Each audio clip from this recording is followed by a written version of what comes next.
Assalamualaikum warahmatullahi wabarakatuh. Semoga saya dan Anda semua selalu sehat ya teman-teman. Amin ya robbal alamin. Jadi begini teman-teman, sebaiknya kita dalam meransum pakan itu dimulai dari mana? Dimulai dengan pakan yang bagus dulu, dengan ransum pakan yang bagus dulu, atau dimulai dengan pakan yang tidak bagus dulu. Nah, itu yang saya akan bedah di sini teman-teman, karena ini menurut saya penting untuk dibahas ya. Menurut saya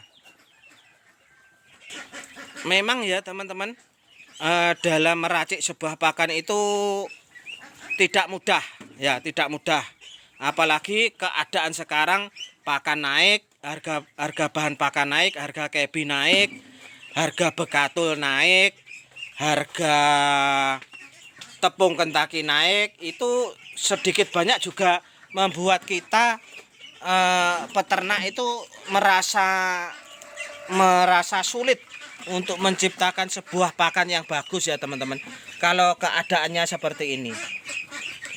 Namun kita sebagai peternak itu mencoba itu menurut saya adalah suatu keharusan teman-teman. Mencoba ransum pakan itu adalah sebuah keharusan ya. Misalkan dengan pakan A kok jadinya setelah hasil panenannya kok seperti ini, nanti untuk selanjutnya ya diperbaiki, misalnya kebinya yang dikurangi, atau bekatulnya yang ditambah, atau konsentratnya yang ditambah atau dikurangi, kan seperti itu teman-teman. Jadi kita ada setiap kali panenan itu ada perubahan. Namun perubahannya kan tidak signifikan ransum pakannya. Dengan begitu kita ubah sedikit demi sedikit sambil mengetahui perkembangannya. Dengan begitu nanti dengan sendirinya akan mendapatkan suatu komposisi ransum pakan yang bagus ya. Jadi kalau saya seperti itu teman-teman, cara untuk mencari pakan campuran yang pas itu kalau saya seperti itu. Jadi tidak langsung ganti bahan pakan, tidak seperti itu kalau saya. Kalau saya sedikit demi sedikit dan komposisinya sama, seperti itu. Terus lalu bagaimana Pak kalau kita ingin mencoba sebuah ransum pakan? Dimulai dari mana dulu Pak? Dari yang kualitas bagus atau dimulai dari kualitas yang kurang bagus dulu untuk ransum pakannya Pak? Jadi seperti ini teman-teman ya. Kalau saya pribadi berpendapat ya, kalau untuk mencoba itu kita cari dulu komponen bahan pakan yang kualitasnya bagus ya, kualitasnya bagus. Nanti setelah dicampur harganya mahal sedikit tidak apa-apa teman-teman. Jadi dimulai dengan pakan campuran yang bagus, yang harganya sedikit mahal.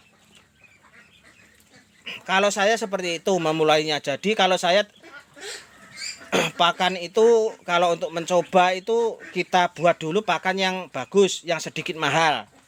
Nanti seiringnya dengan berjalannya waktu kita kurangi sedikit demi sedikit. Misalkan kalau di periode BBA itu kentakinya 4 kilo, kemudian bekatulnya 2 kilo, kita kurangi sedikit kebinya menjadi 3,5 kilo atau 3 kilo, kemudian bekatulnya itu dinaikkan sedikit menjadi 2,5 atau 3 kilo. Jadi sedikit demi sedikit teman-teman. Jadi kita tahu nanti kalau kita kurangi ini nanti efeknya begini, kalau kita kurangi bekatulnya efeknya begitu. Itu jadi kita tahu sambil kita monitor, kita recording apa yang kita rubah. Itu. Lalu kenapa Pak kok dimulainya dari pakan yang kualitas bagus dulu, kok tidak kualitas jelek dulu? Begini teman-teman alasannya. Kalau kita menggunakan pakan yang kualitasnya tidak bagus dulu untuk mencoba, itu nanti terlalu berisiko teman-teman. Terlalu berisiko terhadap keuntungan yang kita dapat ya. Mengingat beternak bebek ini tidak membutuhkan biaya yang sedikit teman-teman ya. Biayanya itu besar sekali. Jadi kalau kita mulai mencobanya dari pakan yang kualitas bagus, otomatis kan nanti hasilnya tidak bagus. Ya, kan seperti itu. Jadi kalau saya boleh menyarankan, dimulai dulu dari kualitas yang bagus untuk mencoba itu. Memang ya teman-teman, kalau soal ini, soal video yang isinya seperti ini, itu memang setiap peternak itu mempunyai trik tersendiri ya teman-teman. Artinya batuk antara peternak A dengan peternak B itu tidak sama teman-teman, tidak sama. Cara menangani, cara meransum itu tidak sama ya.